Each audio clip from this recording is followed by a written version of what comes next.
Muy buenas tardes, hermanos y hermanas, el Señor las bendiga. Amén.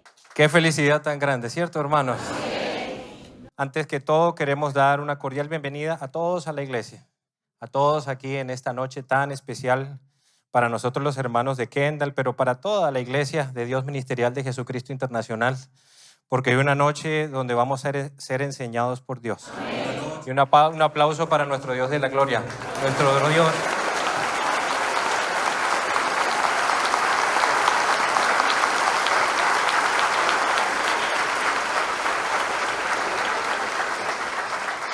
Ahora sí, hermanos, con mucha reverencia, con mucha concentración, vamos a dar inicio a este culto de estudio bíblico, a esta reunión de estudio bíblico.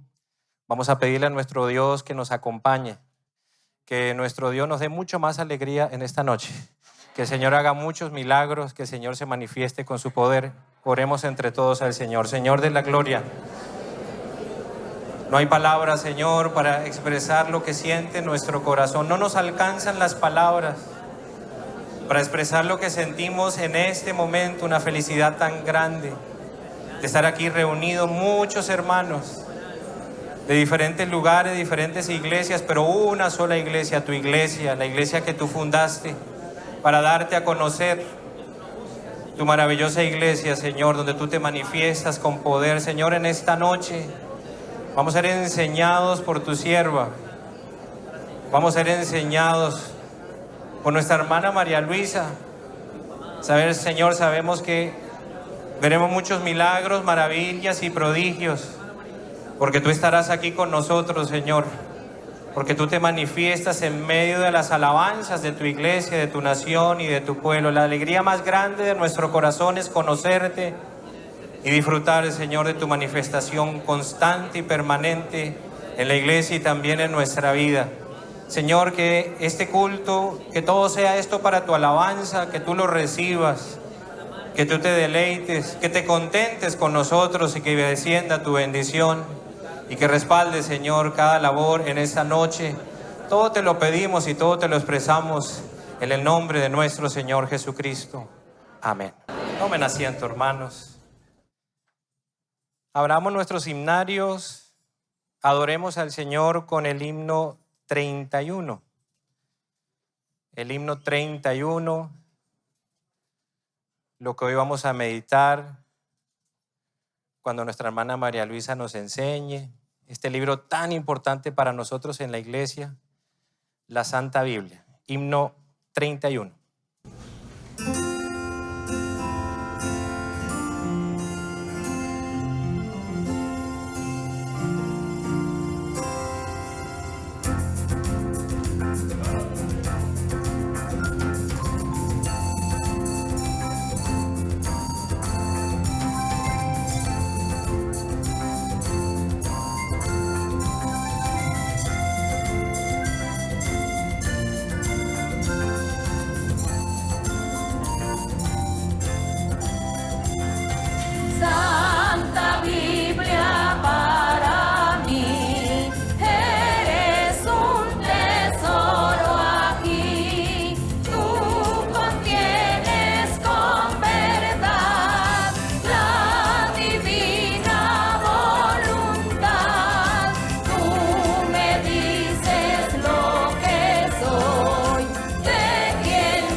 Cuán grande y cuán hermoso es nuestro Dios.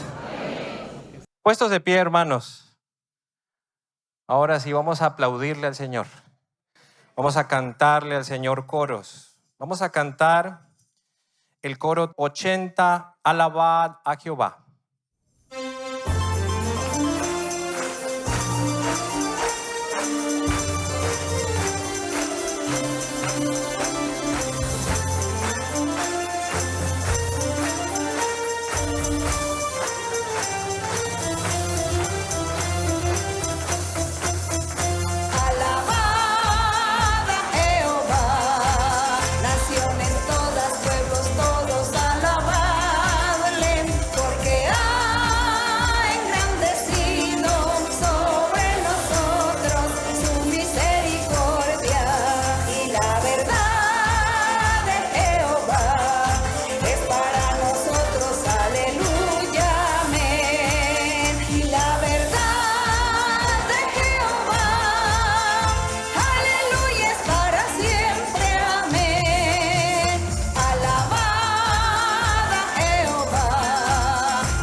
¿Quién le da el honor y la gloria a nuestro Dios?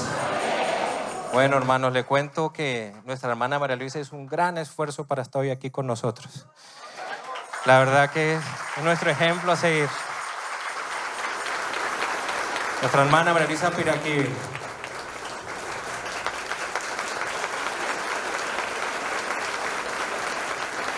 Que el Señor les bendiga, hermanos y hermanas que están aquí reunidos esta noche. Un saludo con mucho cariño para todos ustedes. Un saludo para los hermanos que vienen de Houston, su predicador, nuestro hermano Harvey. Y un saludo también para todas las personas en todo el mundo, en diferentes lugares del mundo donde Dios ha permitido que esté su congregación, su iglesia. Así que un saludo para todos, los queremos mucho. Y aquí los hermanos de la iglesia de Kendall, aquí en Florida, Estados Unidos, los saludan a ustedes también con mucho cariño.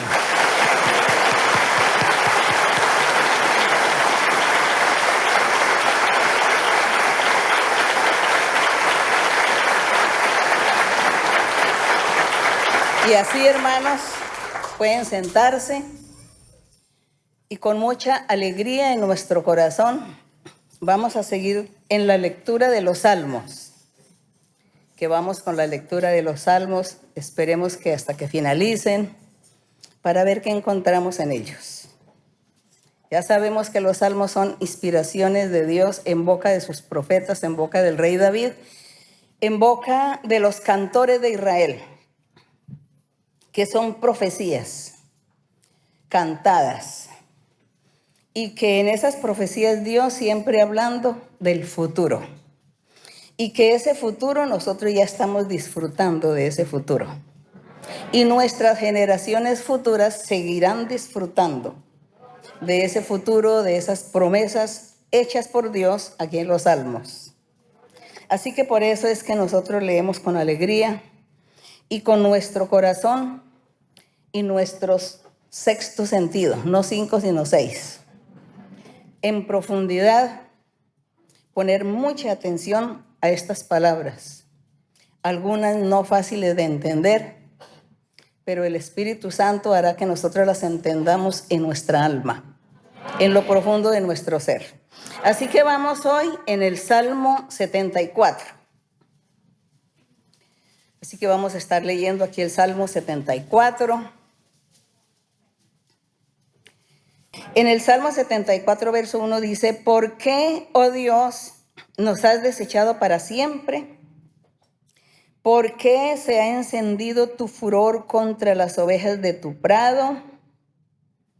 Y aquí vemos que esto es una profecía que el Señor, el Espíritu Santo en la boca de un grupo de cantores de Israel, el grupo Asaf.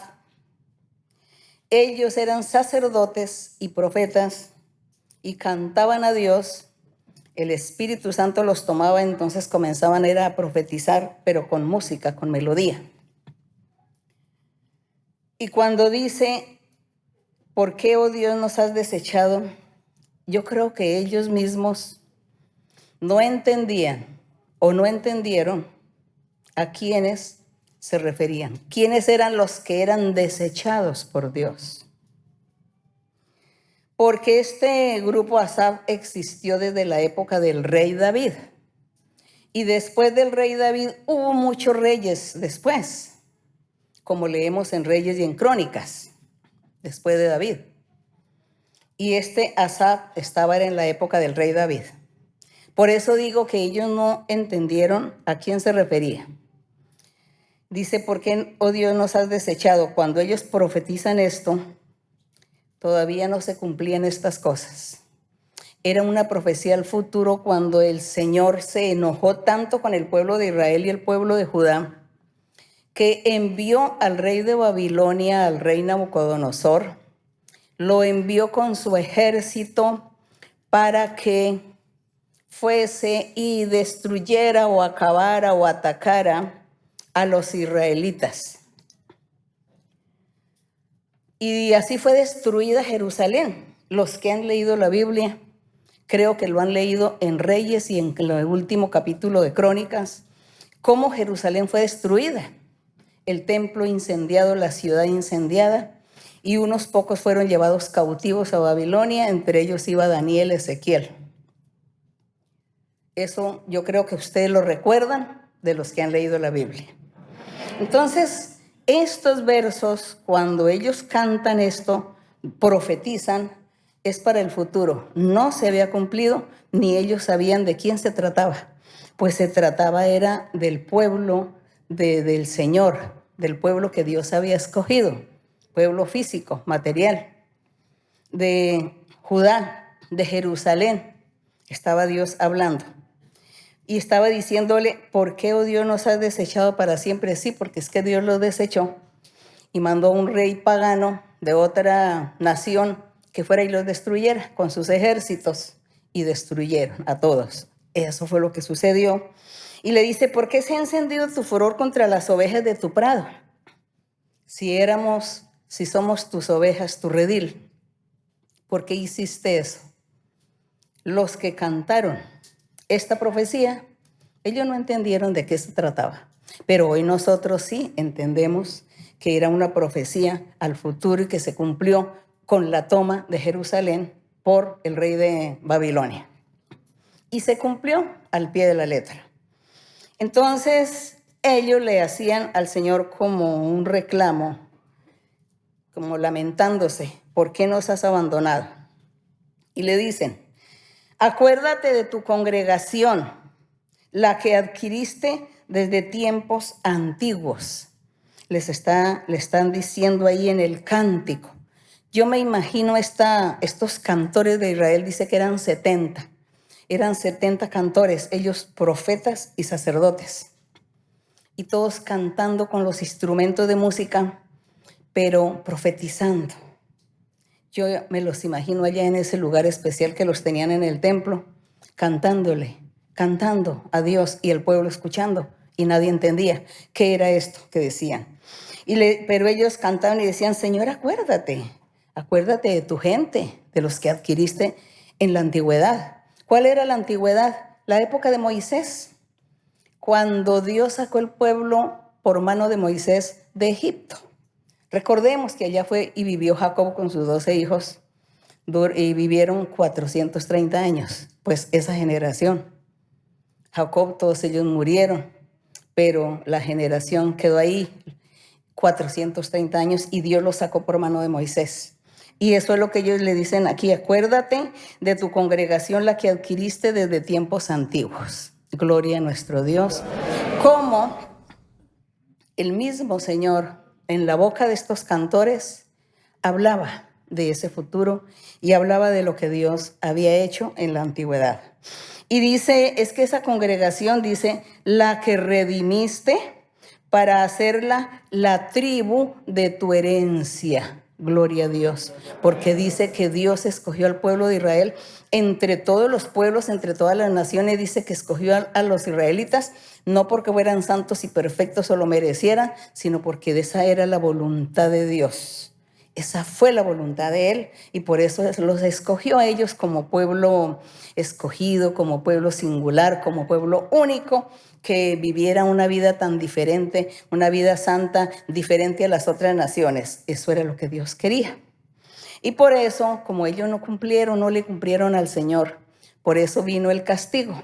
Y aquí está la profecía del castigo que les vendría. Entonces, sin embargo, los cantores, tomados en el Espíritu, trataron de convencer o de sensibilizar el corazón de nuestro Dios. Dice, este monte de Sión donde has habitado, dice en el 2, aquella congregación que tú redimiste para hacerla la tribu de tu herencia, este monte de Sión que es ciudad de Jerusalén, donde has habitado, porque ahí habitaba el Señor en el templo que Salomón había construido y que una vez cada año Dios descendía y se manifestaba al sumo sacerdote. Entonces, por eso dice este monte de Sión, refiriéndose a Jerusalén, donde has habitado. Dios había habitado, pero por un tiempo, porque después vino el pecado y la maldad de los israelitas, de los judíos, y ellos entonces profanaron el templo del Señor. Lo convirtieron en un templo de ídolos. En el verso número 3 sigue, dice, dirige tus pasos a los asolamientos eternos, a todo el mal que el enemigo ha hecho en el santuario. Dice que el enemigo, que es el diablo, hizo en el santuario muchas cosas, muchos asolamientos y lo destruyó. Tus enemigos vociferan en medio de tus asambleas. Han puesto sus divisas por señales. Todo esto es profecía para esa época. Todo se cumplió. Todas estas cosas, todas se cumplieron.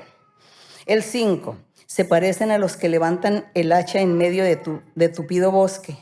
Y ahora con hachas y martillos han quebrado todas sus entalladuras. Han puesto a fuego tu santuario. Mire la profecía. Cuando ellos profetizaron esto, pasaron siglos y siglos para que fuera una realidad esta profecía. Ya estos sacerdotes habían muerto cuando esto sucedió. Y mire la profecía, que era lo que Dios decía que sucedería. Esa vez con Jerusalén, dice, han puesto a fuego tu santuario, el templo que Salomón había construido. Han profanado el tabernáculo, que es el mismo santuario de tu nombre, echándolo a tierra. Dijeron en su corazón, destruyámoslos de una vez. Han quemado todas las sinagogas de Dios en la tierra. Y todo eso sucedió, todo eso aconteció. Luego dicen en el 9, no vemos ya nuestras señales. No hay más profeta, ni entre nosotros hay quien sepa hasta cuándo. Verdadera esta profecía, porque esto se cumplió, porque después que Jerusalén fue destruida, el templo destruido e incendiado, dice que fueron llevados cautivos el remanente a Babilonia y allí vivieron 70 años. Después de 70 años regresaron nuevamente y Dios entonces les ordenó volver a construir un templo y que nuevamente construyeran casas y habitaran. Y eso sucedió en un lapso más o menos de 430 años que ellos habitaron, pero ya Dios nunca se manifestó con ellos, ya Dios no les dio profetas, ya Dios no les hablaba, ni bueno ni malo, sino los dejó solos durante esos 430 años. Hasta que vino Cristo Jesús, gloria a nuestro Dios. Eso sucedió. Entonces dice el verso 10, ¿hasta cuándo Dios nos afrentará el angustiador? El angustiador ese es el enemigo. ¿Ha de blasfemar el enemigo perpetuamente tu nombre? ¿Por qué retraes tu mano? ¿Por qué escondes tu diestra o tu mano derecha en tu seno? ¿Por qué? Es decir, Señor, actúa, no lo dejes solos. No permitas que todo esto sea destruido, abandonado. No te vayas, no huyas de nosotros, no te escondas. Eso era lo que ellos querían decir en su cántico. Pero era una profecía para el futuro. El 12. Pero Dios es mi rey desde tiempo antiguo. Es mi rey Dios, el que obra salvación en medio de la tierra. Dividiste el mar con tu poder. Hablando y refiriéndose cuando Moisés y el pueblo cruzaron el mar rojo. Quebrantaste cabezas de monstruos en las aguas. Refiriéndose también literalmente a unos monstruos, a unos peces gigantes que Dios había hecho, que seguramente existen. Y les puso un nombre. Y esos nombres esos animales están representando al diablo, representan al diablo. Pero también simbólicamente, cuando dice quebrantaste cabezas de monstruos en las aguas, se estaba refiriendo al rey de Babilonia y a todos sus súbditos, a toda la gente que fue allí detrás de Moisés con el pueblo, persiguiéndolo para quitarle la vida, y que cuando iban ya en la mitad, entonces el pueblo pasó, el pueblo de Israel, y el Señor unió las aguas y pereció el rey de Babilonia con toda su gente. Por eso dice, eran grandes monstruos, significando que eran poderosos, más poderosos que el pueblo de Israel. Entonces, por eso dice, quebrantaste la cabeza de los monstruos en las aguas. Magullaste las cabezas del leviatán, que se refiere al diablo. Y ese leviatán probablemente es un pez, un animal gigante que Dios hizo y que el hombre jamás lo ha descubierto, sino que vive allí, habita en las profundidades del mar, y que este ser está simbolizando al diablo, simboliza al diablo. Entonces, por eso dice, magullaste las cabezas del leviatán. ¿Por qué? Porque el diablo entró en el corazón de Faraón, del rey de Babilonia, lo entró y él se fue a perseguir al pueblo del Señor, a Moisés con el pueblo, para destruirlo, y no pudieron. Entonces dice que el diablo Leviatán, que entró en este personaje, en Nabucodonosor, pues no pudo hacer nada contra el pueblo porque Dios era poderoso, más poderoso que cualquier otro ser. Y dice, magullaste las cabezas del leviatán y lo diste por comida a los moradores del desierto. Claro, ellos al morir, ese rey con toda su gente y sus caballos que iban, al morir pues fue comida para las aves de rapiña y para las fieras del campo.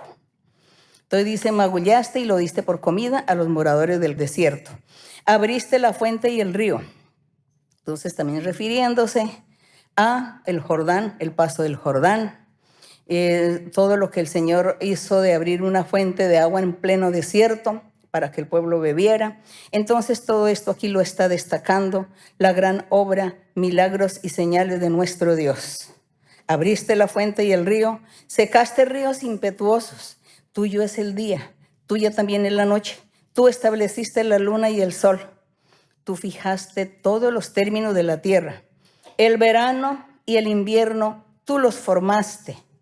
Acuérdate de esto, que el enemigo ha afrentado a Jehová y pueblo insensato ha blasfemado tu nombre.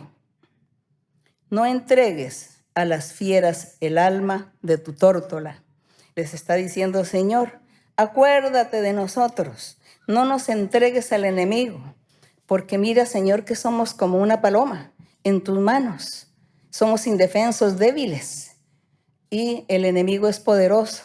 Entonces, acuérdate de nosotros, le está aquí dando en este cántico, que es una oración también. Dice, no entregues a las fieras el alma de tu tórtola. No olvides para siempre la congregación de tus afligidos.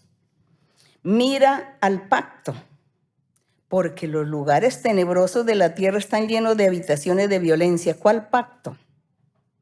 Recordamos que el Señor hizo un pacto con Abraham.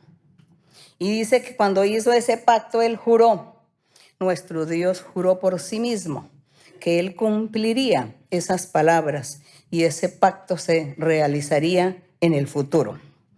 Entonces, por eso dice, mira el pacto, porque los lugares tenebrosos de la tierra están llenos de habitaciones de violencia. No vuelva avergonzado el abatido, el afligido y el menesteroso alabarán tu nombre. Levántate, oh Dios, aboga tu causa. Acuérdate de cómo el insensato te injuria cada día. No olvides las voces de tus enemigos. El alboroto de los que se levantan contra ti sube continuamente. Por lo tanto, Señor, ten misericordia de todos nosotros. Quizá eso ellos le decían al Señor en su cántico, que él tuviera misericordia de su remanente, de aquellos escogidos, porque Dios ya había determinado castigar a todo el pueblo de Israel y raerlos, destruirlos, pero el Señor escogió un remanente. Y entre ese remanente fue el que fue allí a Babilonia cautivo. Y ese remanente regresó, pero estuvieron solos 430 años hasta que Cristo apareció.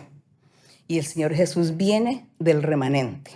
Él era parte de ese remanente. Gloria a nuestro Dios.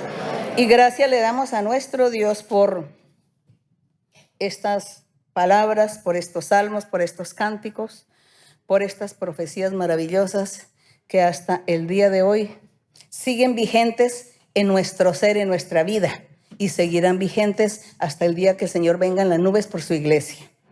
La honra y la gloria para nuestro Dios.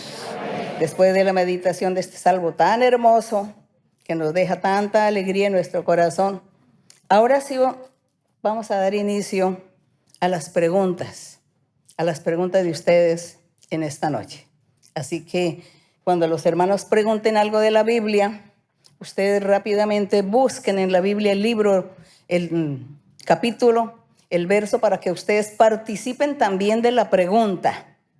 Ustedes tienen que poner mucha atención, mucho cuidado a la pregunta que se hace, por si acaso ustedes saben la respuesta también, por si acaso qué significa y verdad a propósito. Está muy bien lo que preguntaron. Entonces hay que participar todos, hermanos. Bien, muchas gracias, que el Señor me les bendiga grandemente. Qué hermoso salmo, ¿verdad? Bien, entonces vamos a iniciar ahora sí con las preguntas. Hermana, buenas noches, que Dios la bendiga. Nos alegra mucho que nos visite aquí en la obra de Kendall, porque sabemos que es una bendición muy grande que trae para cada una de las congregaciones. Yo tengo una inquietud en el Evangelio según San Mateo, capítulo número 22. Eso, Mateo 22. Disculpe, hermana, Mateo capítulo 14, verso 22. Es la lectura que habla sobre el Señor Jesucristo cuando anda sobre el mar, que pues más o menos la hemos leído muchas veces. La inquietud que tengo es la siguiente, hermana. El Señor Jesucristo es Dios hecho hombre, y conocemos que por la doctrina el mar también representa el pecado. Entonces, el mundo, el mar representa es el mundo. El mundo. El mundo es lo que representa el mar. Las multitudes, los millones de gente, eso es lo que representa. Porque lo que yo estaba meditando cuando el Señor Por eso camina, dice en el Salmo que el Leviatán se recrea en ese mar profundo. Es porque él se está recreando en el mundo con el pecado, la maldad. Correcto, Sí. hermana. Entonces, la meditación estaba en que cuando el Señor Jesucristo camina sobre el mar, no es solamente que Él tiene el poder, sino que de caminar sobre el mar y hacer todo lo que el Señor le permite hacer, nuestro Dios.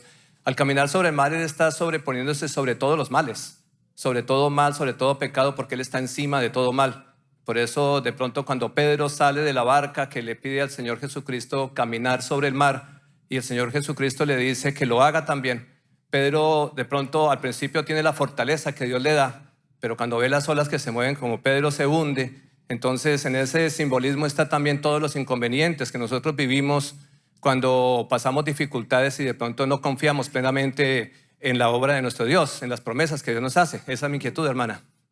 Y es que eso de no confiar en el Señor sí que abunda. Abunda en todos nosotros, en la congregación.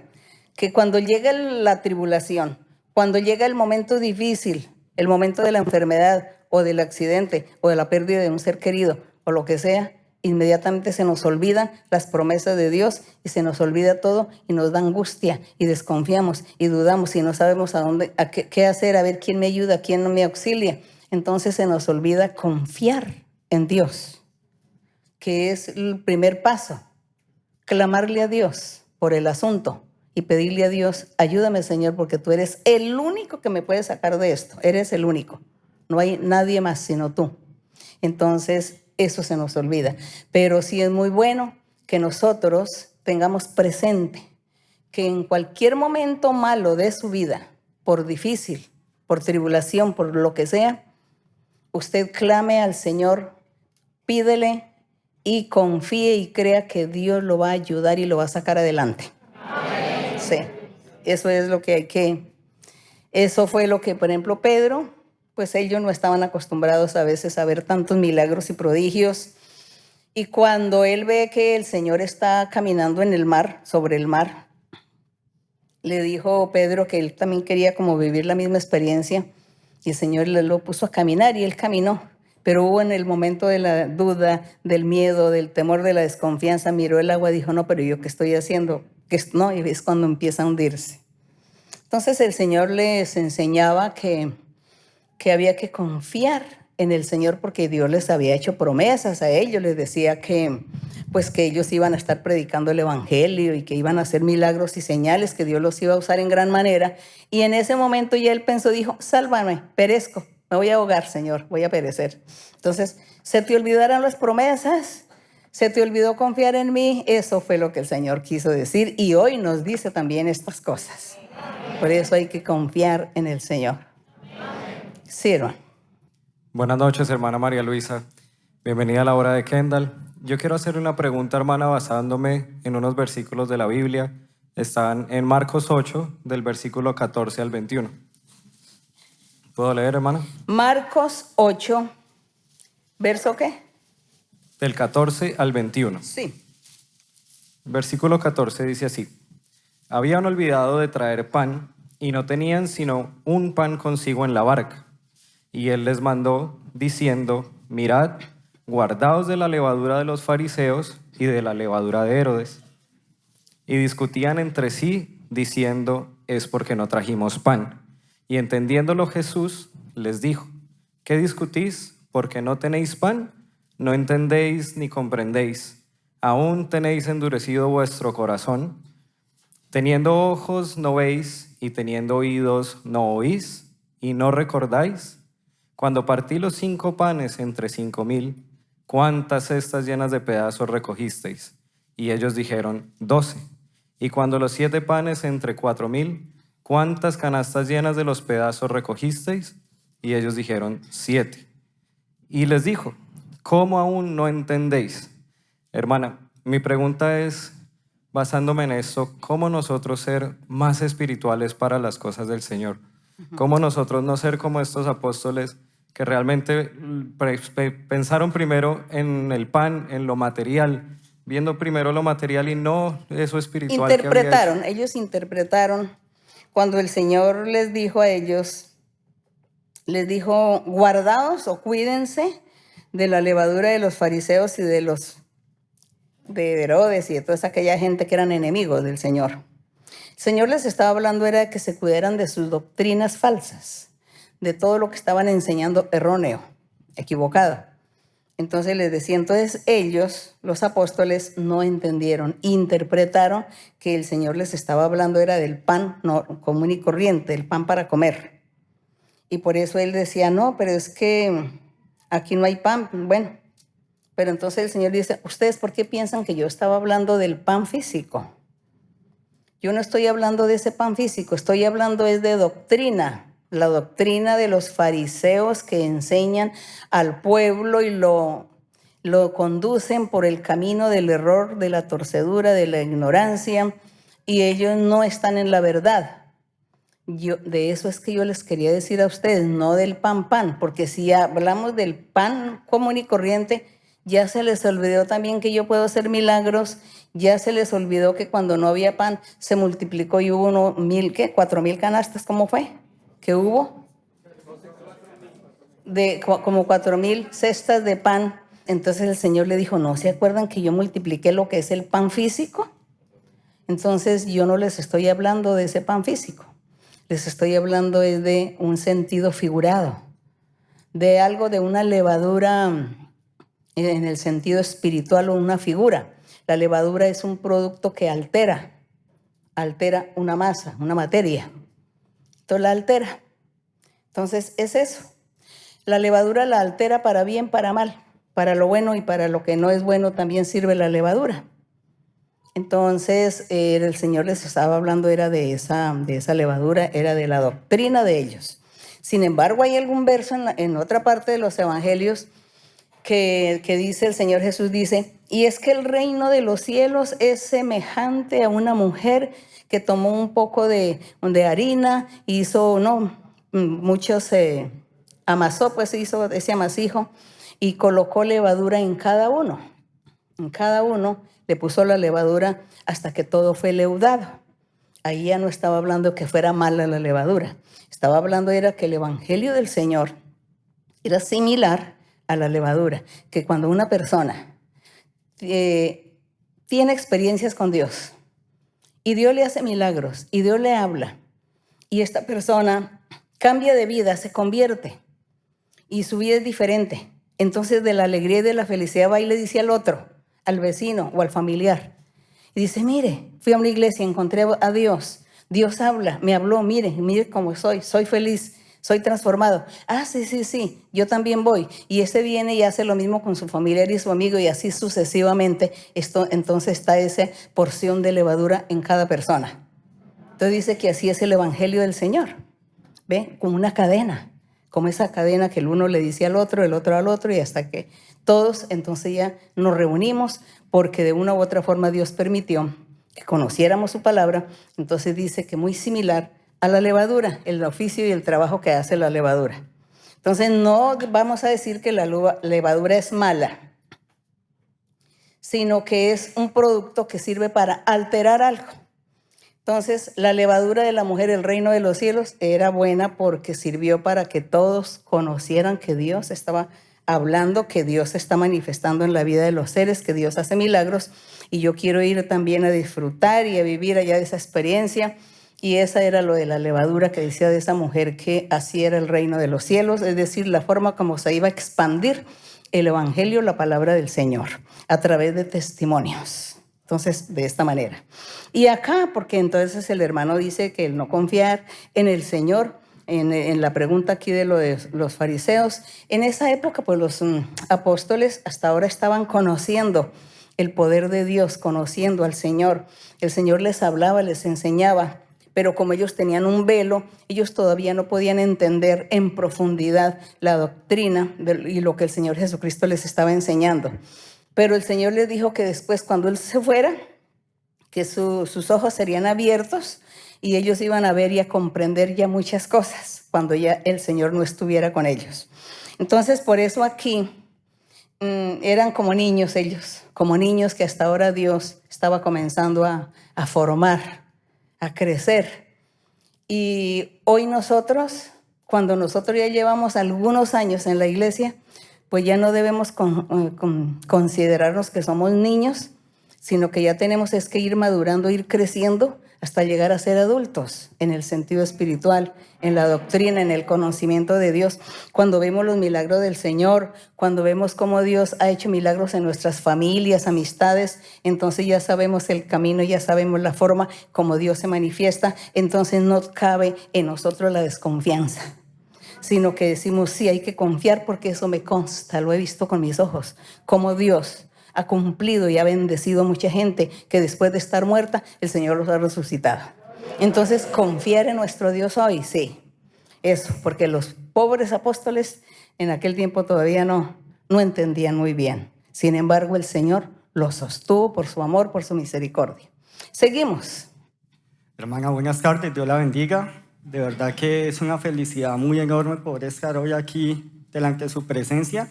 La pregunta mía, hermana, está en Eclesiastés capítulo 4, en el verso número 4. En Eclesiastés 4. Correcto, verso 4.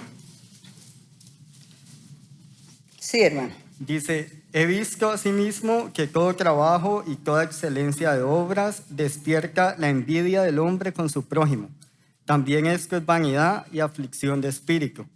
Y en 1 Corintios capítulo 13, versículo número 4, Sí. vemos que dice, el amor es sufrido, es benigno, el amor no tiene envidia. ¿Sí?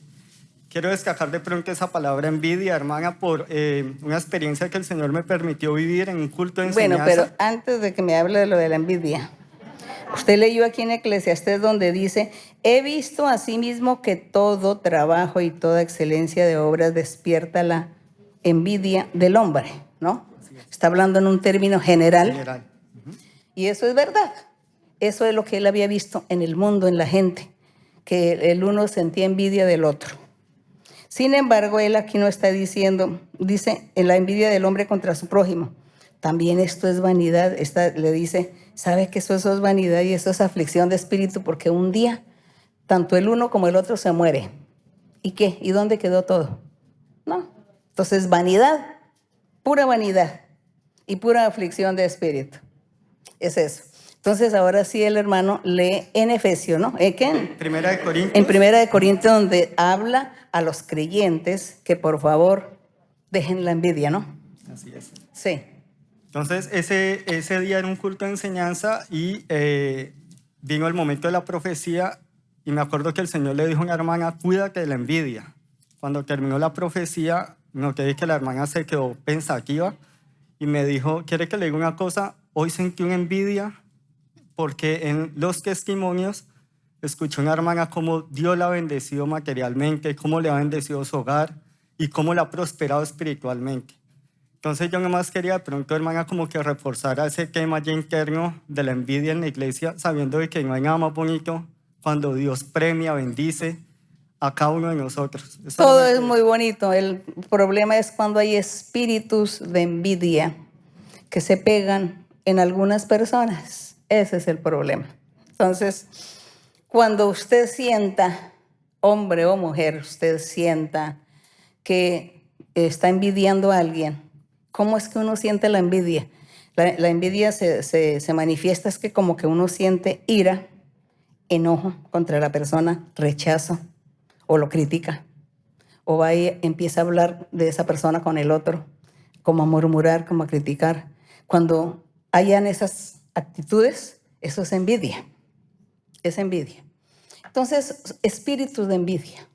Y si usted experimenta o siente eso, yo siento contra tal persona, me da fastidio, no la quiero ni ver, no la quiero ni saludar, envidia. Entonces, usted le ora a Dios y dice, Señor, tengo un espíritu de envidia.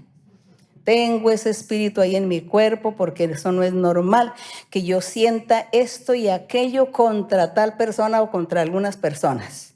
Eso no es normal. ¿Por qué tengo que sentir ira o enojo contra alguien? Eso es envidia. Señor, quita ese espíritu de envidia de mí. Orar y pedirle al Señor. Porque cuando nosotros queremos agradar a Dios, queremos agradar al Señor, entonces tenemos que examinarnos qué tenemos, qué nos estorba, qué nos sobra, para decirle al Señor que nos ayude a quitar eso. Si no podemos con nuestro propio esfuerzo humano, entonces es algún espíritu. Entonces el Señor se encargará de libertarnos y de quitar ese espíritu. Es eso. Bien, seguimos. Hermana, bienvenida a la iglesia de Kendall. Quiero decirle, hermana, que tuve la oportunidad de conocerla desde muy niño, que me llevaron a la iglesia. Y Felicitaciones. hermana, que quiero decir, siempre le pido a Dios que le dé muchos años de vida para que siga haciendo su labor, que es muy hermosa. Y a manera de testimonio también quiero decirle que cada día, con el respeto que usted se merece, la veo más bonita, hermana. Y yo sé que para todos es igual. El maquillaje hace milagros. Hermana, tengo una pregunta en Jeremías 10. Sí, hermano. Jeremías 10, hermano. capítulo 24. Jeremías 10, 24. Sí, señor. Sí. Dice así: Castígame, oh Jehová, más con juicio, no con tu furor, para que no me aniquiles. Hermana, nadie quiere ser castigado por el Señor, pero pues yo quisiera que usted nos dijera más acerca del tema, porque aquí dice con juicio y no con furor. Sí. Hermana, esa es mi ¿Y pregunta. quién decía esto? ¿Quién fue el que dijo esto de que castígame, oh Jehová, mas con juicio, es decir, con la justicia, pon a trabajar la justicia, Señor? Pon la balanza y lo que la balanza de eso. Castígame con ese juicio, con esa justicia, juzgándome, pero no lo vayas a hacer con furor, con tu ira, porque entonces me vas a destruir, me vas a acabar. No merezco. ¿Quiénes decían esto? El remanente, el pueblo del Señor. Aquel remanente que en la antigüedad estaba en la esencia y en las promesas de Dios, también en cada persona, en cada ser del pueblo de Israel, del pueblo de Judá. Allí estaba Dios mirando a toda esta gente, pero Dios los miraba y dentro del ser de estas personas había una esencia que era el remanente escogido, que al futuro ese remanente serviría para que el Señor Jesús naciera. Entonces, por eso ellos aquí cuando ven el pecado, es decir, que Jeremías, tomado en el Espíritu Santo, comienza a profetizar y a tomar la vocería del remanente, del pueblo, que le había fallado a Dios y que Dios había dicho, los voy a destruir a todos. Y por eso le dice, castígame, pero con juicio, con justicia, no lo hagas con tu furor, porque entonces nos vamos a destruir y quedamos anulados de la faz de la tierra. Pero el Señor sí fue justo, porque Él dice que dejó su remanente, guardó el remanente hasta cuando el Señor Jesús vino. Gloria a Dios. Bien, seguimos, ¿sí, hermana?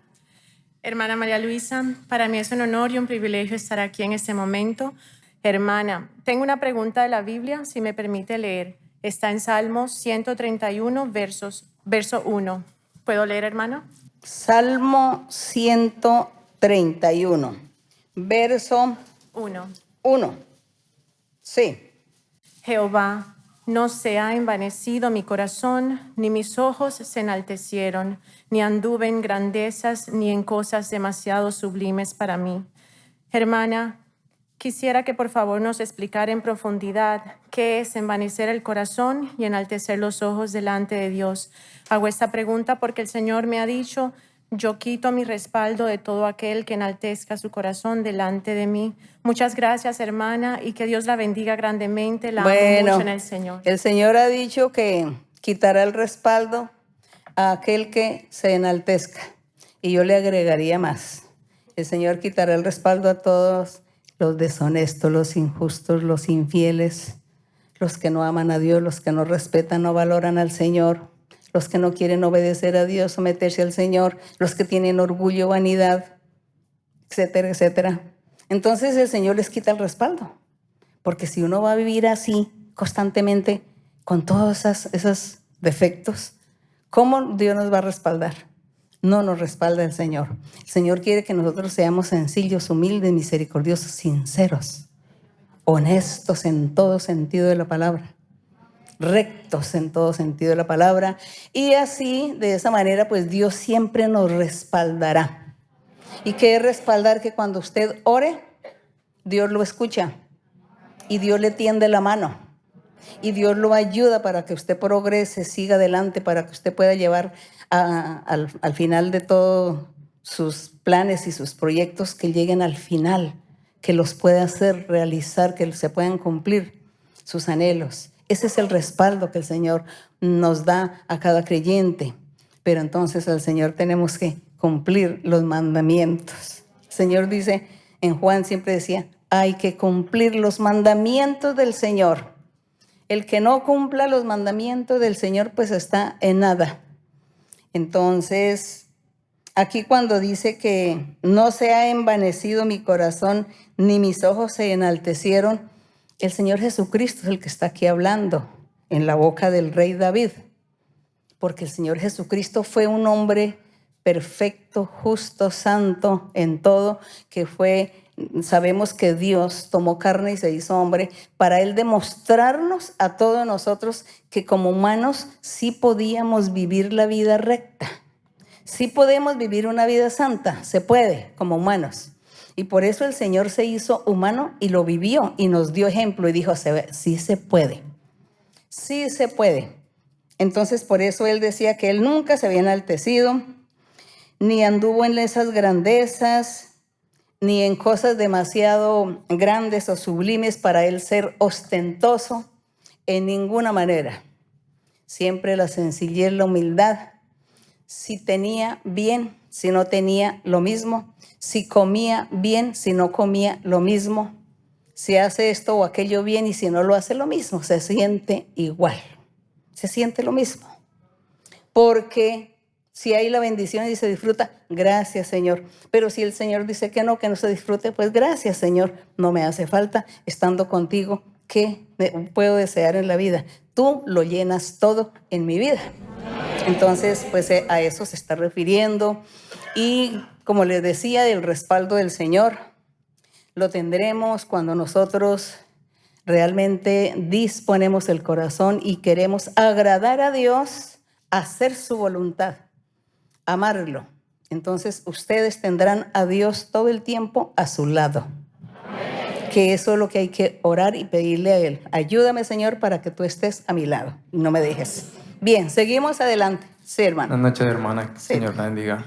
Promesa del Señor que estaría frente de sus hermanos haciéndole una pregunta.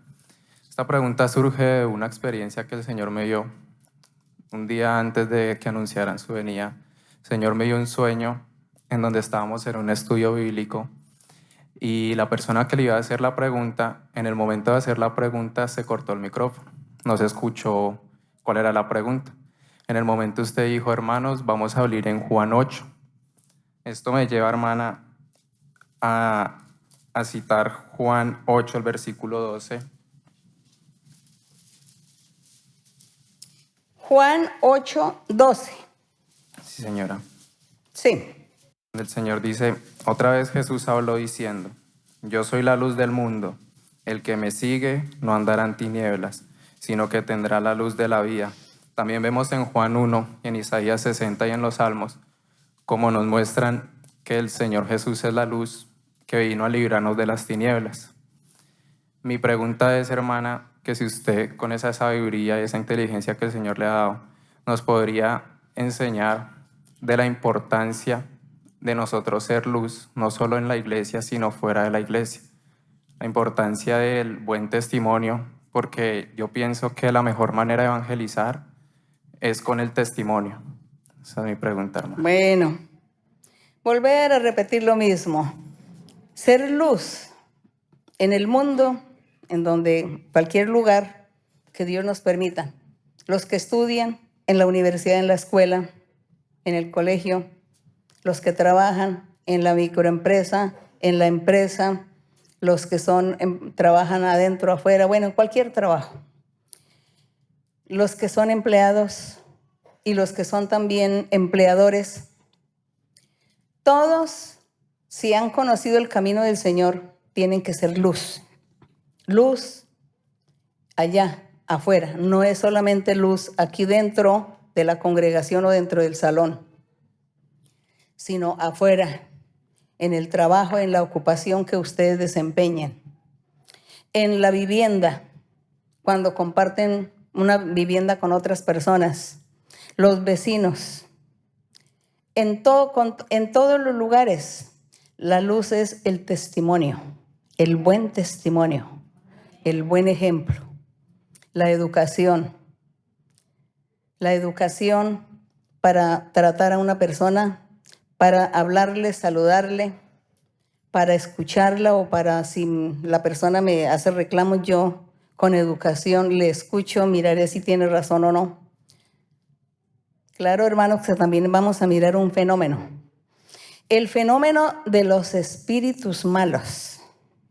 Hay mucha gente que tiene espíritus malos en su cuerpo, en su vida. Hay espíritus que usan su cerebro, usan la mentalidad para actuar, pensar y hacer cosas indebidas. cosas que a uno lo llenan de asombro cuando uno ve las noticias. Entonces, ¿qué es? Los espíritus malos. Los espíritus malos que toman a esas personas. Entonces esa gente está en el mundo, viven en el mundo, llenos, poseídos de espíritus. Esos espíritus los incitan a tomar un arma y matar un poco de gente así indiscriminadamente. Hacer todo eso. Entonces nosotros los que creemos y los que estamos aquí hemos creído en el Señor, confiamos en Dios, esperamos en Dios, estamos con Él. Si no somos luz o no somos buen testimonio, el Señor nos va a castigar y va a permitir que nosotros seamos víctimas de esas masacres o de esas situaciones o de esos accidentes. Entonces el Señor permite que uno caiga ahí, ¿no? La persona fue víctima, o que lo robaron, que los atracaron, que no. Y entonces, ¿dónde estábamos? O que secuestraron. Entonces el que no es luz, el que no es buen testimonio delante del Señor, Dios le quita el respaldo, Dios se aleja y la persona está expuesta a las inclemencias de todas las situaciones que hay en el mundo con la gente del mundo, con la gente que está llena de espíritus malos. Es eso, hermanos. Entonces ustedes tienen que siempre analizar su vida, reflexionar y pedirle a Dios que los ayude a libertar para que usted esté siempre agradando a Dios y usted esté siempre dando buen ejemplo, buen testimonio, trabajando con honradez, con honestidad, con sinceridad, sin engañar, sin decirle mentiras al empleador, para que asimismo el empleador confíe en mí y siempre me tenga ahí trabajando en su lugar, en su empresa. Entonces Dios también ve mi comportamiento y Dios me va a guardar y me va a proteger. Entonces de pronto el diablo se idea que va a haber un loco que va a disparar y que va a matar un poco gente. Estoy yo ahí en el grupo, entonces el Señor me saca. Él me guarda y me protege y va y me saca, me lleva para algún lugar. O ese día me enferma y yo no fui a trabajar o no fui a estudiar porque el Señor quiso guardarme, porque estoy dando buen testimonio, porque soy luz. Entonces el Señor me protege de todos esos peligros. Nosotros nos ponemos tristes y lamentamos cuando vemos en las noticias todas estas cosas. Pero yo también pienso, pero todo esto le pasa a la gente porque no tienen a Dios. Porque les han predicado, los han invitado, les han enseñado y a nadie le interesa buscar a Dios. Por eso sucede eso. Pero yo confío que yo seré guardada de todo eso. De todo. Y Dios me guardará y nos protegerá. Entonces, eso es lo que es la luz del mundo cuando el Señor Jesús le dijo a los apóstoles, ustedes son la luz del mundo. La luz tiene que estar en la parte de arriba para alumbrar, no debajo de la cama, porque ahí no alumbra, es arriba. Ustedes son el ejemplo, ustedes son el testimonio. Nosotros hoy tenemos que ser luz. Asimismo, Dios nos respalda y nos guarda de todos esos peligros que vemos. Siempre el Señor estará con nosotros. Bueno, seguimos. Sí, hermana. Buenas noches, hermana. Que el Señor la bendiga. Es un honor, un regalo y una bendición tenerla a usted con nosotros hoy. Hermana, tengo dos preguntas, si su merced me lo permite, una de la Biblia y una personal. Sí. ¿Puedo leer? En Sí. Hechos 7, versículo 25.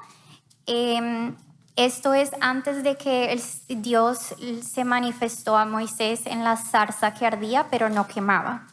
Y dice, pero él pensaba que sus hermanos comprendían que Dios les daría libertad por mano suya, mas ellos no lo habían entendido así.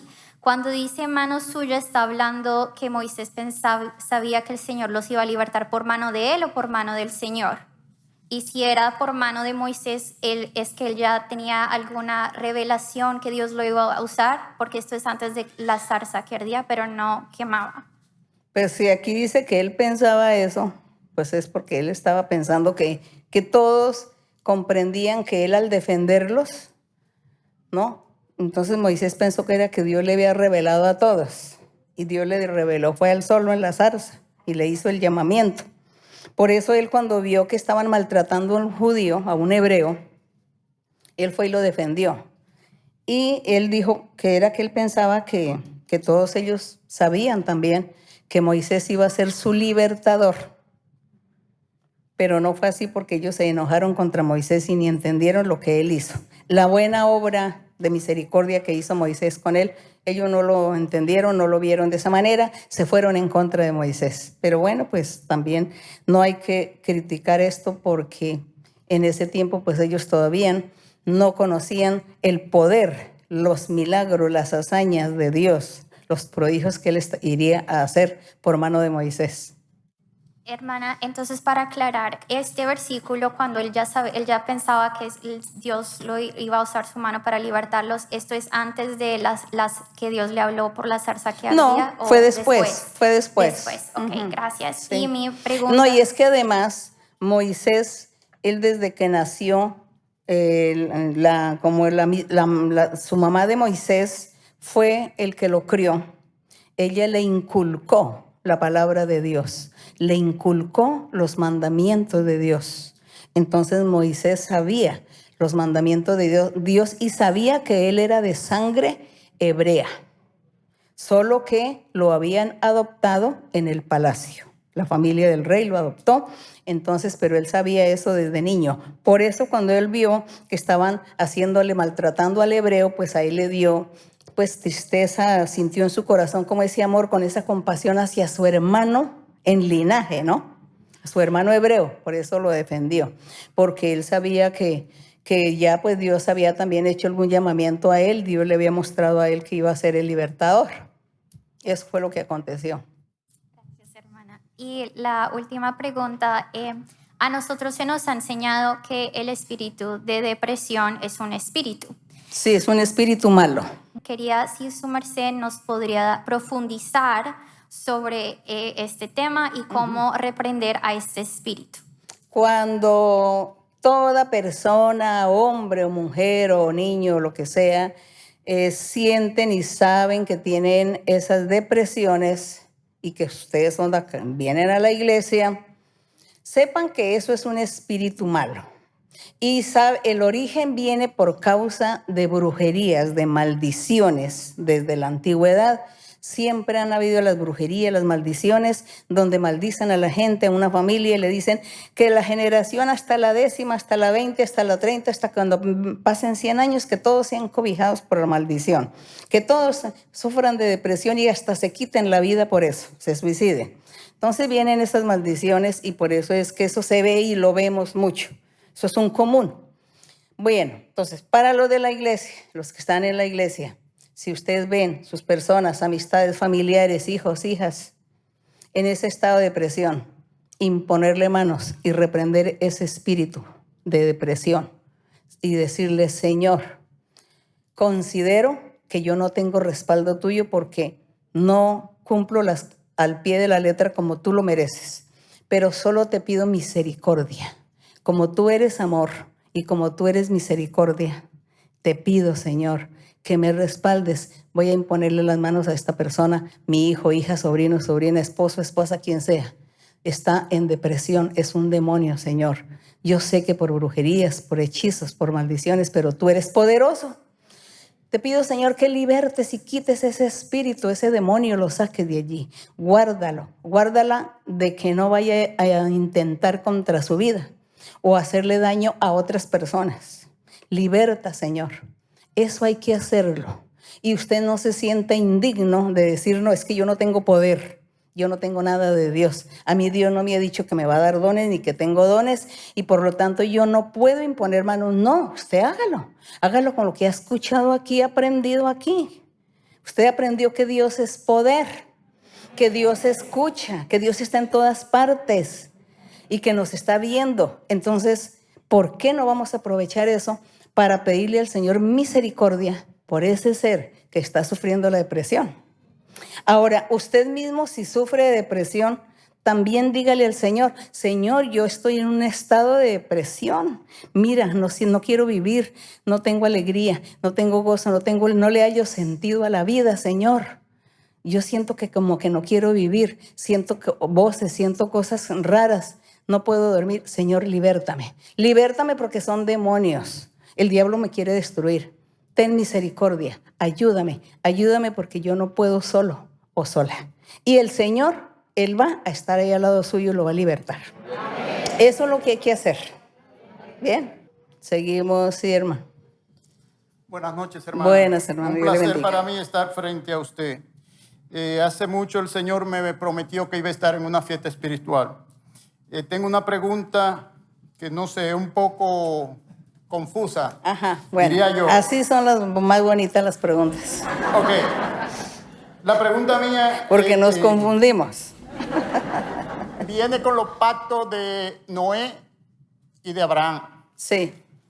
Ok, para no profundizar mucho, ¿por qué valoramos más el pacto que Dios hizo con Abraham que con Noé? Ay, porque es que el de Abraham es el más importante. ¿Y tiene ahí el pacto que Dios hizo con Abraham? Con Abraham, ¿Lo sí. tiene ahí listo? Génesis 12:1. Génesis 2, vamos a leer. En Génesis 12. Recuerden que el pacto que Dios hizo con Noé, hubo el diluvio y escasamente Noé y su familia fueron los sobrevivientes. Génesis, ¿qué? 12. Escasamente Noé y su familia fueron los sobrevivientes. Y Dios en ningún momento le dijo a Noé que a él lo iba a usar al futuro para que fuera padre de muchas naciones. Simplemente le habló a Noé y le dijo, mire, coman todo esto, que estos son los animales, las verduras, los vegetales, esto es para el alimento de ustedes. Y le dijo, y yo no voy a mandar más diluvios a la tierra para destruirla y voy a hacer un pacto contigo que es el arco iris. Aparecerá, significa que cuando aparezca el arco iris me acordaré que no mandaré diluvio a la tierra para destruirla. Ese fue el pacto, pero nada más. En cambio, mire lo que le dijo a Abraham en el 12:1. Jehová le había dicho a Abraham, vete de tu tierra, de tu parentela, de la casa de tu padre a la tierra que te voy a mostrar. De ti haré una nación grande y te bendeciré y engrandeceré tu nombre y serás bendición. Bendeciré a los que te bendijeren y a los que te maldijeren maldeciré y serán benditas en ti todas las familias de la tierra. Entonces mire esa promesa, ese pacto tan grande y tan maravilloso que le hizo para el futuro. Resulta que Abraham, cuando Dios le habló a él que lo iba a bendecir sobre todas las familias de la tierra y que sería padre de muchas naciones, se está refiriendo a la iglesia del Señor Jesucristo, a los creyentes, seguidores del Evangelio del Señor, que ellos serán gente de muchas naciones. El Señor formará su iglesia con gente de muchas naciones. Ya no era solamente con el pueblo de Israel como en la antigüedad, sino que con gente de muchas naciones formará su iglesia. Y la promesa está ahí, donde dice que el tiempo llegará en que el Señor vendrá en las nubes a llevar su iglesia y vendrá gente de todo el mundo volando, según en profeta Isaías, que dice que vienen volando como palomas de todas partes a reunirse en un punto en las nubes con el Señor Jesucristo. Entonces vemos cómo esta promesa que Dios le hizo a Abraham es maravillosa porque estaba hablando de la iglesia de Cristo Jesús. Entonces por eso es importantísimo. Por eso se dice que nosotros, que Abraham es nuestro padre en la fe. Porque Abraham le creyó a Dios, creyó. Y se fue e hizo todo lo que Dios le dijo. Entonces por eso dice que Abraham es el padre de la fe y que nos consideramos como hijos de Abraham en ese aspecto, en la fe. Bien, hermano, no era tan confuso como usted decía. Bien, seguimos, sí, hermana. Buenas noches, hermana María Luisa, el Señor la bendiga. Tengo dos preguntas, una de la Biblia y una personal. La pregunta de la Biblia está en 1 Corintios, capítulo 1, verso 25, y termina en el 29. Empieza, porque lo insensato de Dios es más sabio que los hombres, y lo débil de Dios es más fuerte que los hombres. Esa es la primera parte que no entiendo, porque habla de que puede haber algo insensato de Dios. Pues imagínense. Y algo que puede ser débil de Dios, que es dice, más... porque lo insensato de Dios es más sabio que los hombres. Si es más sabio que los hombres, entonces ¿hará que habrá insensatez? No. dando a entender que de pronto lo poquito que tuviera Dios de inteligencia o de no, que el grado más poquito que Dios tuviera en algo, en algún aspecto, era más poderoso, más grande y más fuerte que todos los sabios de la humanidad. Eso son palabras como hebraísmos que el apóstol empleó para engrandecer a Dios, para sobresaltar al Señor Jesucristo, como para darle a Él ese realce, esa magnitud. ¿Cómo era Él? ¿Quién era nuestro Dios? Eso, digamos, son palabras como humanas más bien, que el apóstol usó, como una palabra humana. Pero no, Dios no tuvo nada insensato, sino Él, para que la gente entendiera, decía, es que si hay algo de insensato de Dios, pues es más sabio que toda la humanidad y todos los grandes hombres del mundo. Estoy dando a entender, no, nuestro Dios realmente es grande, poderoso. Era eso que Él quería como con palabras humanas, dar una ilustración para que la gente más o menos entendiera la grandeza y el poderío de nuestro Dios. Sí. Seguimos. Entonces luego después dice, sí. Sino en el 27, sino que lo necio del mundo escogió Dios para avergonzar a los sabios, y lo débil del mundo escogió Dios para avergonzar a lo fuerte. En algún estudio bíblico la hermana decía que esto eran predicadores escogidos por Dios o discípulos. Y después dice, y lo vil del mundo y lo menospreciado escogió Dios, y lo que no es, para deshacer lo que es. Entonces no sé si aquí se refiere al pueblo de Israel. Ahí lo mismo el apóstol está destacando. Dice, sino que lo necio del mundo escogió Dios. Dice que el Señor escogió a sus apóstoles, que eran personas que no habían estudiado, no eran preparados, no sabían, se puede decir que ni leer ni escribir, sino que eran obreros, empleados, trabajadores, pescadores, dice que eran pescadores. Entonces, ahí se refiere el apóstol Pablo cuando dice, lo necio del mundo escogió Dios. Alguno que era necio para la gente, eso Dios lo escogió para ser sus discípulos y para que fueran sus apóstoles. Entonces la gente podría venir a criticar. Los grandes sabios retóricos y los intelectuales hubieran dicho, bueno, ¿y él por qué no nos nombró a nosotros que somos tan preparados y sabemos tanto de las Escrituras? Somos doctores en las Escrituras. ¿Por qué él no nos escogió a nosotros en vez de mire lo que se puso a escoger el Señor? ¿Para qué? Entonces eso es lo que el apóstol destaca. Dice que él lo necio lo escogió para avergonzar a los grandes sabios e inteligentes y entendidos y estudiosos. Y lo débil del mundo escogió, claro, porque eran pescadores y ellos pues débiles en el sentido que ellos no tenían voz ni voto, sino que tenían que someterse a los reglamentos y a las leyes del gobierno y a sus empleadores también someterse. Entonces ahí estaba la debilidad, que ellos no tenían influencia para estar entre los grandes, para estar entre los grandes gobernantes. No, como no tenían esa influencia, entonces se le decía, son débiles. Débiles como cuando uno dice, no, yo para poder lograr tal cosa tendría que tener una influencia y acercarme al alcalde o al gobernador de aquí de este estado. Pero yo no tengo influencia de nadie, no tengo nada, soy débil. Soy débil en ese aspecto, porque soy cualquier ciudadana que no puedo llegar allá donde el personaje.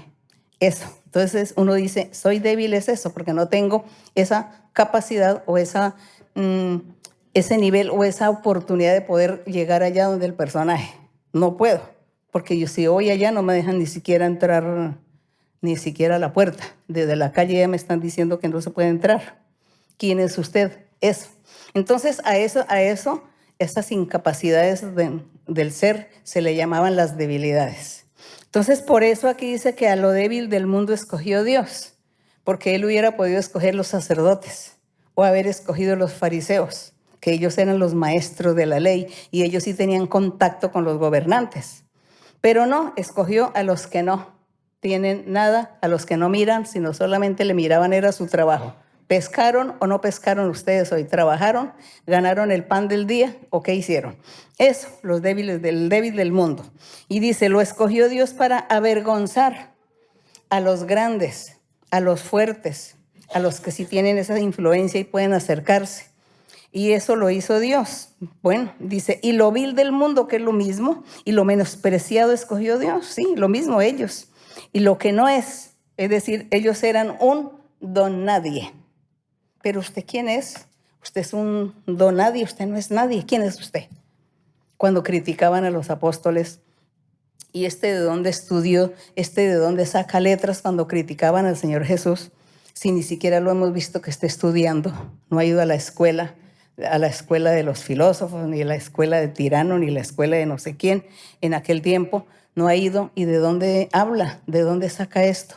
Si es un analfabeta, es un ignorante, así le decían al Señor, por lo que no lo habían visto estudiar allá en la universidad. Entonces dice, y lo que no es era, y lo que no es una manera de decir, un hebraísmo, para deshacer lo que es. ¿Y qué era lo que era?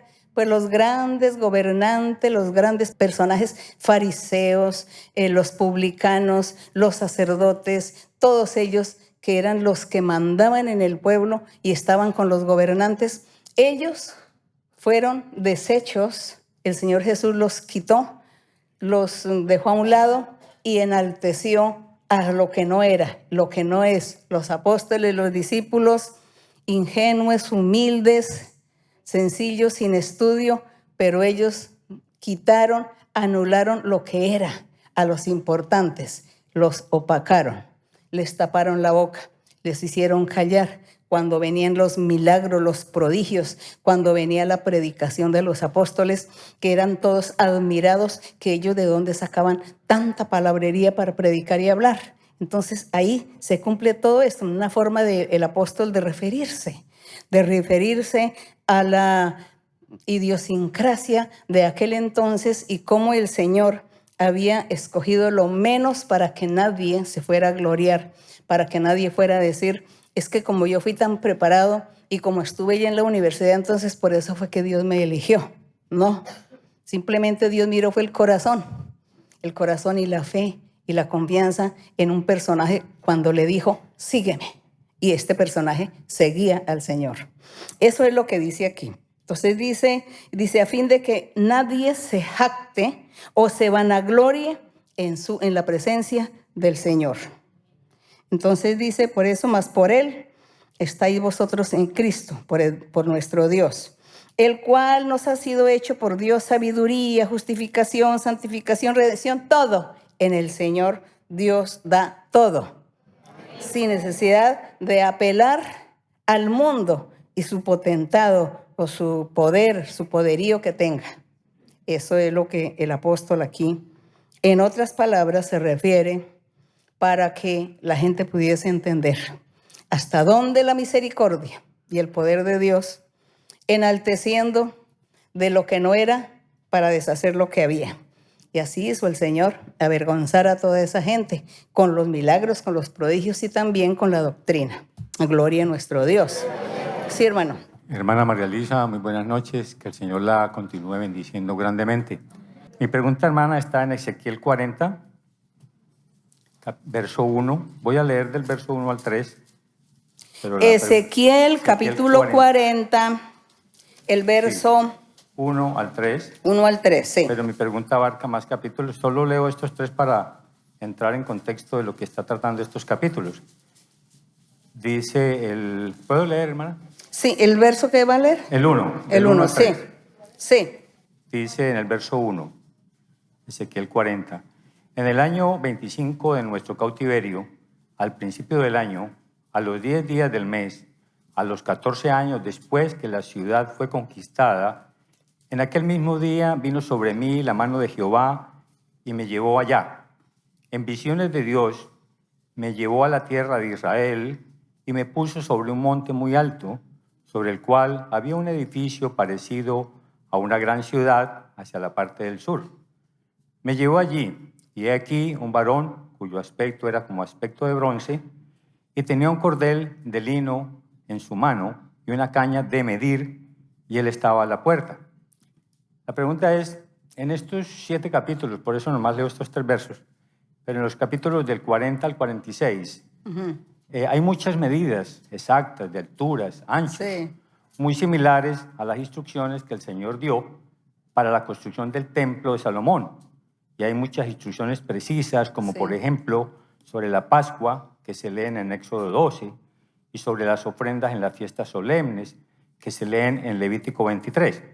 Pero aquello fue en los inicios del pueblo de Israel, y esta visión se la da a Ezequiel, nuestro Dios, ya es en cautiverio, cuando ya ha sido destruida toda esa gloria de los inicios del pueblo de Israel.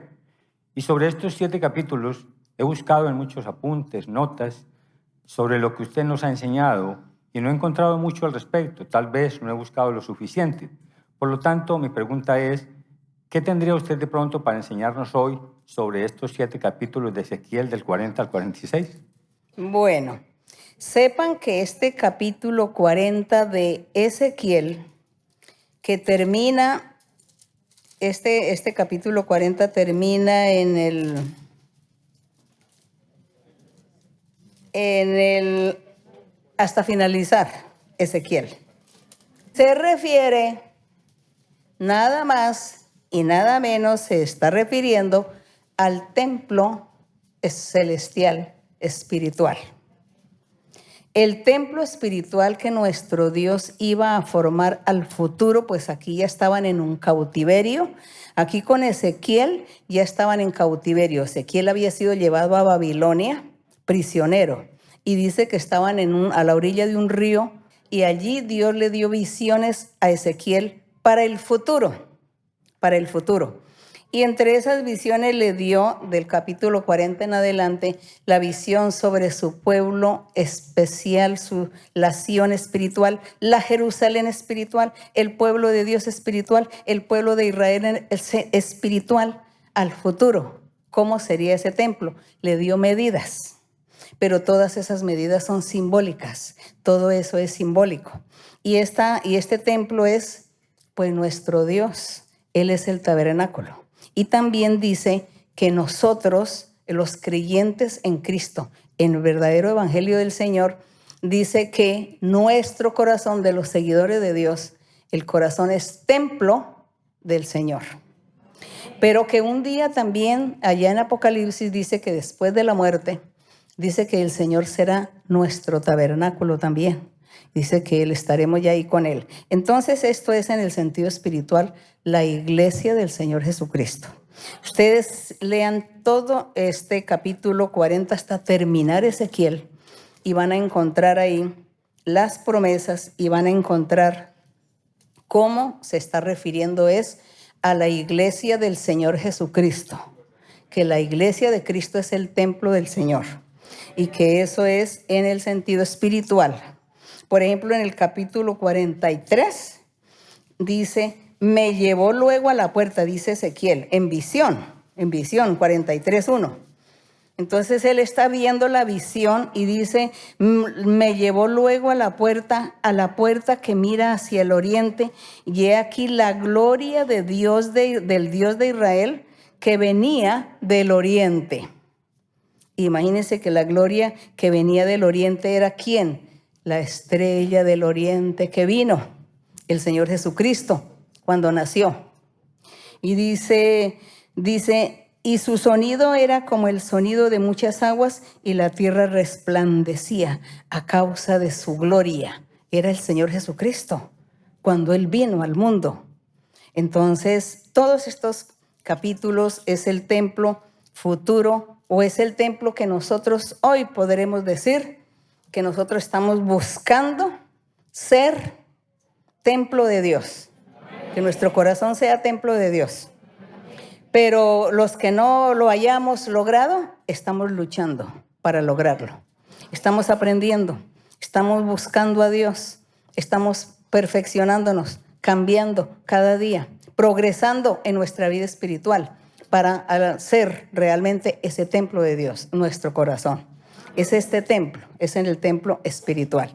Uno aparentemente lee y es algo como si fuera algo físico, una construcción literal, pero no es así. Es la iglesia y le pedimos a nuestro Dios que el Señor permita que nosotros seamos perfectos, que nosotros un día nos encontremos todos allí en las nubes con el Señor. Así ya hayamos muerto. Así las cenizas se han ido al mar. Para Dios no hay nada imposible de volver a reconstruir el cuerpo y llevarlo allí, a las nubes con el Señor, a disfrutar con Él. Entonces, esa es nuestra lucha. Eso es lo que nosotros estamos aquí anhelando, digámoslo así, ambicionando y deseando lo mejor de Dios para nuestra vida. Que tengamos una ambición, pero es de tener a Dios, de amarlo, de cumplir sus mandamientos, obedecerle, agradarlo en todo, confiar en Él y pedirle a Él que nos ayude a cambiar, que nos ayude a ser perfectos, porque Él dice que Él va a ser una iglesia perfecta. Orar por la juventud, por los jóvenes, por la niñez, pedirle a Dios por ellos, pedir a los padres que sepan criar sus hijos. El problema es que ahora los padres no son los que crían a los hijos, sino el gobierno o los gobiernos. Son los encargados, son los dueños de los hijos y por lo tanto ya hoy en día la educación ha decaído, las bases morales, todo se ha perdido por causa de que ya los padres ya no le pueden inculcar nada bueno a sus hijos porque todo es un delito. Y así es en muchos lugares del mundo, que los gobiernos son los que toman pues como la vocería y el manejo de todo. Pero nosotros, con la ayuda de nuestro Dios, le pediremos al Señor que toque corazones y que toque esos corazones de los hijos, de las hijas, de los jóvenes, que toque esos corazones para que ellos, el día señalado, vuelvan al camino del Señor. Esas deben ser las oraciones también de los padres. Orar por sus hijos y clamarle a Dios para que ellos vuelvan y sigan el camino del Señor. Vamos a estar orando, vamos a darle gracias a Dios. Vamos a orar por las enfermedades, vamos a orar por las depresiones, a orar por brujerías, hechicerías, por diversas enfermedades que ustedes pueden tener o su familia, y clamarle a nuestro Dios que tenga misericordia de nosotros y nos ayude, que Dios nos ayude, que la mano de Dios vaya con nosotros. Vamos a estar orando al Señor y a darle gracias también. Bendito el Señor, bendito Dios Todopoderoso, Padre Celestial, nuestro Dios. Tú eres Padre de Abraham, de Moisés, Padre de aquellos personajes en la antigüedad, aquellos profetas que se sometieron a ti, que te obedecieron, creyeron, dieron sus vidas por pregonar y predicar tu palabra, pero que tú los tienes ahora gozando allí, viendo tu gloria. Gracias, Señor. Padre Santo, mira, Señor, míranos a nosotros, mira las dificultades que atravesamos en estos tiempos y que no sabemos al futuro cuántas cosas más difíciles, tristes, irán a ver nuestras generaciones futuras. Pero hoy nosotros nos preocupamos por el hoy. ¿Cómo vivimos? ¿Cómo estamos delante de ti? Si realmente estamos entendiendo y comprendiendo tus caminos o simplemente nos convertimos solo en oidores y en simpatizantes. Pero no debe ser así. Señor, con tu misericordia y con tu poder te pido que extiendas tu mano y que des a cada uno y a cada una ese amor, esa alegría, ese deseo y ese ánimo de seguir y de hacer tu voluntad y someterse a ti. El sometimiento a tu doctrina, a tu palabra. Ayúdanos, Señor, porque sabemos que tú nos das la verdadera felicidad, la paz. nos guardas y nos proteges de los peligros, del mal, de todas las acechanzas y de todas aquellas vicisitudes que se presentan en el mundo. Y tú estás ahí para protegernos y guardarnos, Señor. Gracias, Padre mío. Gracias, eterno Dios. Te pido, Señor, por las personas que tienen diversas enfermedades. Te pido, Señor, por aquellos que han sido víctimas de brujerías y maldiciones. Extiende tu mano, Señor. Gracias te damos, Señor, por tu misericordia y tu amor. Todas las personas que claman a ti, que tienen peticiones, que tienen anhelos en su corazón, concédele, Señor. Cumple las peticiones, Padre mío. Tu mano poderosa sea con cada uno de ellos. Gracias en el nombre glorioso de Cristo Jesús, tu Hijo amado. Bendito el Señor. Gloria al Padre, gloria al Hijo, gloria al Espíritu Santo, desde ahora y para siempre. Gracias, Señor. Te vengo a decir, oh mi Salvador, que yo te amo a ti, que yo te amo a ti con el corazón. Te vengo a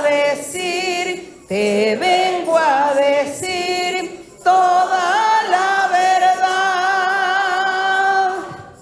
Yo te amo, Señor, te quiero, Señor, con el corazón.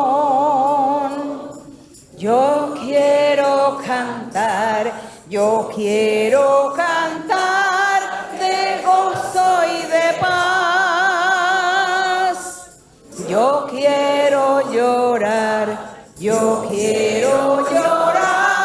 de felicidad. Te